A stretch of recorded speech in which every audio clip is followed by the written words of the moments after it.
கைகள் மயக்கம் கொண்டு மடிசாயும் வாழை தண்டு சுமையல்ல பாரம் சுகம்தான் அம்மா. தாயான பின்புதான் நீ பெண்மணி, தோல் மீது தூங்கடி கண்மணி கண்மணி.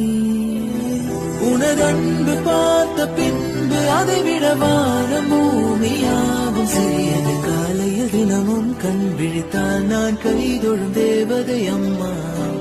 அன்பென்றாலே அம்மா என் தாய் போலாகிடுமா.